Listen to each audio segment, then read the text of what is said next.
সুবিশাল আকাশের মতো যার হৃদয় আছে তাকে নিয়ে অনায়াসে অগণিত এবং সীমাহীন উপন্যাস লেখা যায়। কেউ আবার ভেবে বসবেন না সুবিশাল হৃদয়ের পরিচয় মানে ৩-৪টা বিয়ে করা।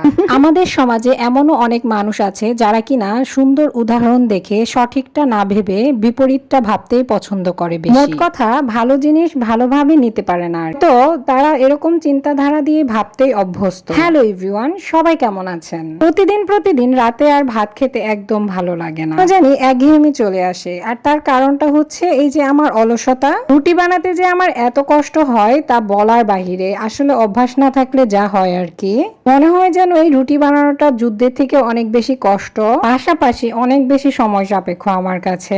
আজ ভাবলাম তাল দিয়ে রুটি খাবো, তার আগে তালটা জাল দিয়ে একটু মুড়ি দিয়ে সন্ধ্যার নাস্তাটা সেরে নিলাম। আমার মতো আর কে কে আছেন রুটি বানাতে গেলে কষ্টের কথাটাই আগে মনে আসে। এই জন্য রাতে রুটি না বানিয়ে গতানুগতিক ভাবেই ভাত খেতে হয় ইচ্ছা না থাকা সত্ত্বেও। একটু পরে আপনারা বুঝতে পারবেন আজকে রুটি বানানোর মূল কাহিনী এবং রহস্য।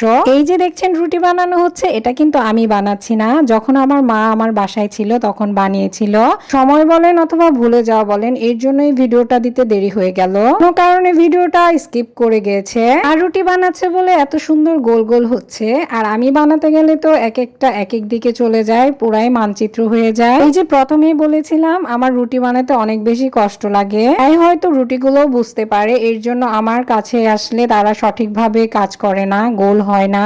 যাই হোক, মাঝে কয়দিন ছিল প্রায় রুটি খাওয়া হতো। রুটি খেতে দারুণ লাগে, কিন্তু এই বানানোর আলসিতে আর খাওয়া হয় না। আজকে তাল দিয়ে রুটি খাবো।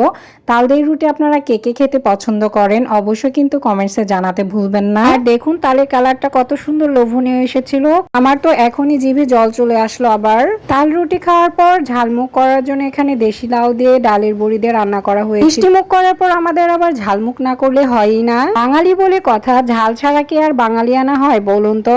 সব শেষে এদিকে রুটিগুলো ভেজে নেওয়া হলো। দেখুন কি সুন্দর ফুলকো ফুলকো হয়েছিল। তারপরে খাওয়া দাওয়া, যাই হোক রাতের খাওয়া দাওয়াটা জম্পেশ হয়েছিল বলতে হবে। আর এদিকে পরের দিন সকালবেলার খাওয়া দাওয়া শেষ, বাইরের দিকে তাকাতেই দেখলাম এরকম বাহিরের ওয়েদার, এরকম ক্লিন অ্যান্ড ক্লিয়ার দৃশ্য দেখে চোখটা এখানে আটকে গেল অনেকক্ষণ। আসলেই কিন্তু আকাশের মতো এই সুবিশাল মন কয়জনেরই বা হয়, আর হলেও বা কি কয়জনই বা তার কদর দিতে পারে? তারা এর গভীরতা বোঝারই দক্ষতা বা যোগ্যতা কয়জনে রাখে আমার সত্যিই জানা নেই। কেউ আবার ভাববেন না যে আমি কবি হয়ে গেছি যার জন্য আবল তাবল বকছি।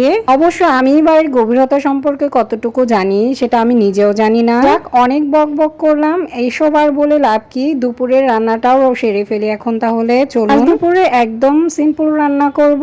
শুধু হচ্ছে এখানে নিয়েছি রুই মাছ, রুই মাছটা ভেজে তুলে নিয়েছি। পটল আর বেগুন দিয়ে রুই মাছের তরকারি করব, আর সাথে করব কচু শাক। হ্যালো গাইস, আজকের মতো এখানেই বিদায় নিচ্ছি। ভিডিওটি কেমন লাগলো যদি ভালো লেগে থাকে একটি লাইক আর বেশি বেশি শেয়ার করতে ভুলবেন না কিন্তু।